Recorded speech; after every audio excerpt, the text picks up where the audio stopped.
Jujutsu Kaisen के सस्ते नशे। भाई जुजुत्सु काइसन वाले आखिर कर क्या रहे? सीरियसली युता को जो उसका जो रिंग है ना, वो रिंग फिंगर की जगह मिडिल फिंगर में पहना दिया। भाई मिडिल फिंगर में कौन रिंग पहनता है, वो भी अपने गर्लफ्रेंड की निशानी। अगर आपको नहीं पता, जो रिसेंटली जो चैप्टर आया था ना 249, कुछ चैप्टर पहले, 2-3 चैप्टर पहले, उस चैप्टर में ऐसा हुआ था, एक सीन था जिसमें बहुत ही ज्यादा युता का क्लोजअप था, और उस क्लोजअप वाले सीन में युता का फिंगर दिख रहा था जिसके अंदर उसने रिंग पहन रखा है, और असल में उसमें ऐसा दिख रखा था कि उसने रिंग जो है ना अपना मिडिल फिंगर में पहन रखा है। पर हम सबको पता है कि युता के लिए वो रिंग कितना ज्यादा इंपॉर्टेंट है। वो हमेशा उसको रिंग फिंगर में पहनता है, कभी मिडिल फिंगर में तो नहीं पहनता।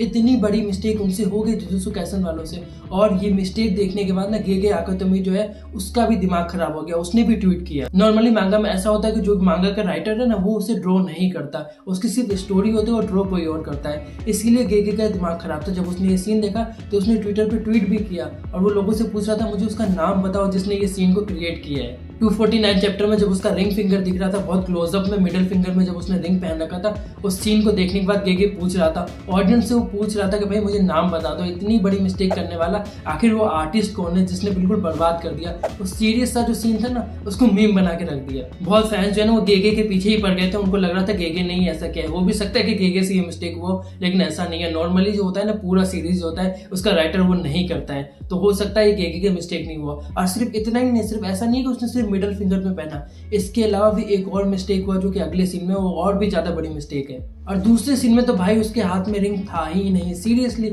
ऐसी मिस्टेक कैसे कर रही है? हम सबको पता है वो रिंग कोई मामूली रिंग तो है नहीं, सिर्फ वो उसके चाइल्डहुड जो फ्रेंड है उसकी निशानी नहीं है। उसके अलावा उसके कर्स टेक्निक यूज करने के लिए भी बहुत ज्यादा वो इंपॉर्टेंट है, क्योंकि उसी के द्वारा वो एक मीडियम है जिसकी कर्स एनर्जी जो है कटाना के थ्रू बहती है। अगर उसकी रिंग उसके पास नहीं होगी तो वो अपना एनर्जी जो है बिल्कुल फोकस नहीं कर पाता है। उसके लिए बहुत ज्यादा इंपॉर्टेंट है। लेकिन ऐसी ऐसी मिस्टेक किए जा रही है इस मांगा में। हमको पता है कि मांगा बहुत ज्यादा पॉपुलर हो गया है, उनके ऊपर बहुत ज्यादा प्रेशर है, वो हर हफ्ते एक न्यू चैप्टर ला रहे हैं, लेकिन ऐसी मिस्टेक तो मत करो कम से कम।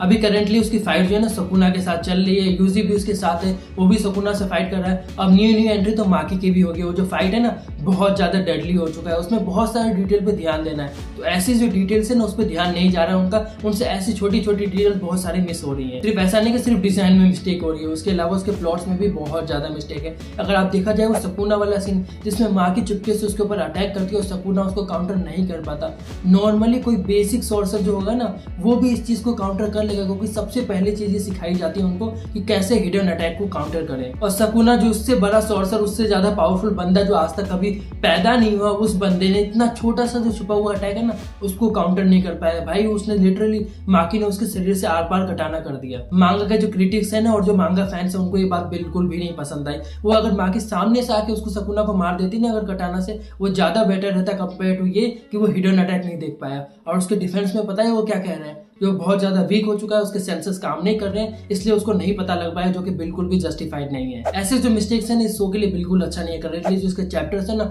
बहुत अच्छा कर रहे हैं, बहुत ही ज्यादा पॉपुलर है, सब उसका इंतजार कर रहे हैं। लेकिन ऐसी ऐसी मिस्टेक जो बहुत ही ज्यादा कोर लेवल के, बहुत ही ज्यादा स्ट्रॉन्ग लेवल के जो मांगा फैंस है ना उनको बहुत ज्यादा गुस्सा दिला रहे हैं, क्योंकि वो बहुत सारे डिटेल्स को भी चेक करते हैं। और ऐसी मिस्टेक जो है ना जुजुत्सु काइसन वाले बहुत करते जा रहे हैं। इवन जब गोजो के बीच में फाइट हुआ था सुकुना के साथ, उसमें भी ऐसे बहुत सारे मिस्टेक्स है। और इवन स्टार्ट से अभी तक देखा जाए तो स्टोरी में बहुत सारे प्लॉट होल्स हैं। इन्हीं सब मिस्टेक्स की वजह से और बहुत सारे कॉपी थिंग्स की वजह से जो कि दूसरे एनिमे से उठाए गए, बहुत सारे लोगों को लगता है कि जुजुत्सु काइसन जो है ना बहुत ज्यादा ओवररेटेड है। वैसे भी जो चीज ज्यादा पॉपुलर होती है वहीं पे कंट्रोवर्सी होती है, और जुजुत्सु काइसन जो है ना बहुत ज्यादा पॉपुलर है, तभी उसकी छोटी से छोटी मिस्टेक जो है ना उस पर भी फैंस का ध्यान जा रहा है और क्रिटिक्स उसको क्रिटिसाइज भी कर रहे हैं। अभी सारा का सारा फोकस जो है ना वो सुकुना और माकी के फाइट पर है। मैं होप करता हूँ कि आगे ऐसे मिस्टेक्स नहीं होंगे और गेगे जो है ना इस पर बहुत अच्छे से ध्यान देगा। वैसे भी ट्विटर पे आके बहुत सारी चीजें बोलता रहता है, आप उसका ट्विटर हैंडल भी चेक कर सकते हैं, मैं आपको स्क्रीन पे दिखा रहा हूँ, वहाँ पे देख सकते हैं। वो हमेशा इसके बारे में बात करता रहता है। और नॉर्मली जो मांगा है ना, जब भी उसका कोई नया चैप्टर आता है उसके बारे में उसके ऑफिशियल साइट पे